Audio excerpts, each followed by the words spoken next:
miaka miwili sasa amekuwa akifanya kazi hii inayomfanya kuwa miongoni mwa wanawake walioamua kuvunja miiko ya kijinsia iliyopo kwenye shughuli mbalimbali za kujiingizia kipato. Akiwa anafanya kazi hii, haoni tofauti yoyote kati yake na wanaume kutokana na elimu, uzoefu na uwezo wa kufanya kazi ya kuchomelea vyuma. Huyo ni Paulina Chuma, msomi wa shahada ya usimamizi wa biashara, aliamua kujiingiza katika kazi ya kuchomelea vyuma mwaka 2021 na hatimaye kuanzisha kampuni itwayo Fahiro akiwa na wenzake wawili. Ilikuwaje mpaka mwanadada huyu akajiingiza katika shughuli hii ambayo jamii nyingi hapa nchini hudhani ni kazi ya kiume? Nilivyomaliza degree yangu 2016, niliingia mtaani kutafuta ajira, nikapata changamoto za ajira, baadaye nikatafakari, nikaamua kuanza mafunzo ya ufundi stadi VETA. Nimesoma VETA fani ya welding mpaka nilivyo graduate. Nikakutana na wenzangu ambaye mmoja ni mwanamke mwenzangu, kwa hiyo tukaamua kufungua kampuni yetu ambayo inajihusisha na mambo ya welding. Tunafanya shughuli nyingi sana za welding. Tumebase zaidi kwenye mambo ya majiko. Tunatengeneza majiko ambayo ni ya household kama haya, lakini pia tunatengeneza majiko makubwa ambayo yana sufuria zake za mataasisi. Majina yangu ni Doto Messi, natoka Kilimanjaro. Mimi ni mmoja wa watu ambao nimenufaika na sekta ya nguo na mavazi.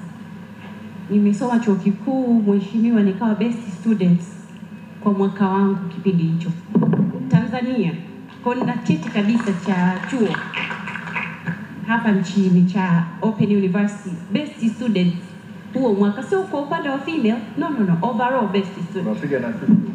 Lakini bado sikutaka kwenda kufanya kazi, nikajikita kwenye sekta ya nguo na mavazi. Kwa nini? Kwa sababu kuna kitu. Kwa mimi ni mnufaika moja wapo. Kwa majina naitwa Joshua Kumbugwa, ni mkurugenzi mtendaji wa kampuni inaitwa CJ Clothing. Tunajihusisha na ushonaji wa nguo especially suit. Mimi nimepata nina degree ya IT, Information Technology. Na baada ya kupata degree yangu nilifanikiwa kupata ajira Airtel. Nikafanya pale kwa muda wa miaka 5. Na mpaka naacha kazi ya Airtel nilikuwa as a manager, shop manager, branch manager. Kwa hiyo niliamua kuacha Airtel na kuja huku ambako watu walipadharau. Lakini kiuhalisia ni kwamba mpaka sasa hivi najutia kwa nini nilichelewa kuacha. Kwa jina naitwa Rosemary Katawa, ni mwanafunzi wa VETA Chang'ombe, Tanzania.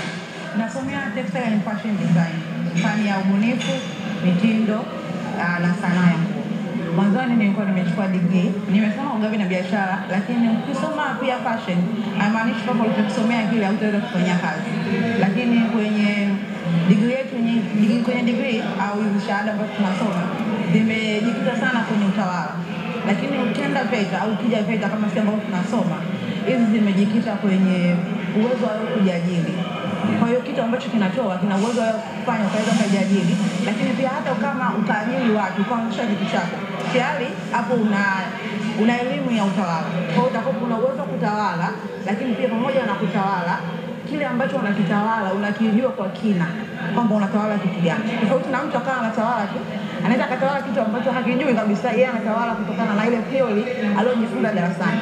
Lakini kumbuka mimi hapa nimepata elimu yangu ya biashara ambayo iko in general, imebase kwenye biashara, imekuwa ni biashara kama biashara, lakini pia nikabobea pia kwenye ugavi ambao ni manunuzi. Sasa ukija kwenye fashion design, hii ni ubunifu wa mitindo, lakini pamoja kama ni ubunifu wa mitindo inahusisha manunuzi, lakini pia inahusisha biashara ambayo ni marketing, kujua soko lako, kujua demand and supply kwa ujumla. Kwa hiyo inakurahisishia wewe kwenda moja kwa moja kwenye hitaji la wale ambao wanahitaji kile kitu ambacho unakiproduce. Naitwa Neema Msuya, ni mwalimu wa creative kutoka chuo cha Ana Collection Fashion Academy, na pia vile ni mmiliki wa brand ya Nessa Designs ambayo inajihusisha na ushonaji wa nguo za harusi pamoja na nguo za ubunifu. Kwa hiyo ninawakaribisha. Kwa mfano sasa hivi sera hizi za nchi yetu imetuhamasisha sisi kufanya vitu vya ujuzi. Kwa mfano kama hapa tumeona VETA imetupa sisi platform, baadhi ya watu wamepata platform na wanaendesha maisha yao kwa ajili ya ujuzi ambao wameupata VETA.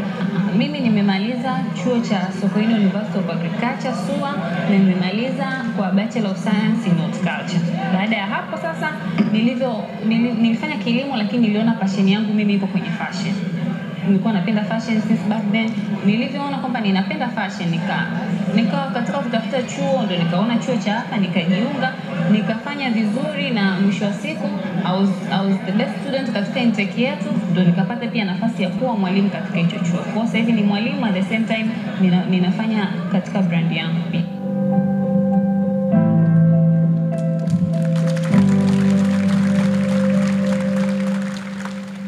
Mheshimiwa Waziri Mkuu, wageni waalikwa, mimi ni washukuru na nipende kuwakaribisha sana VETA, na nipende kuwakaribisha katika vyuo vya ufundi stadi hapa nchini ambavyo sasa hivi tuko takriban 905. Tunaamini tutaendelea kutoa ujuzi na tutahakikisha taifa letu linakuwa na watu wenye ujuzi. Asanteni sana.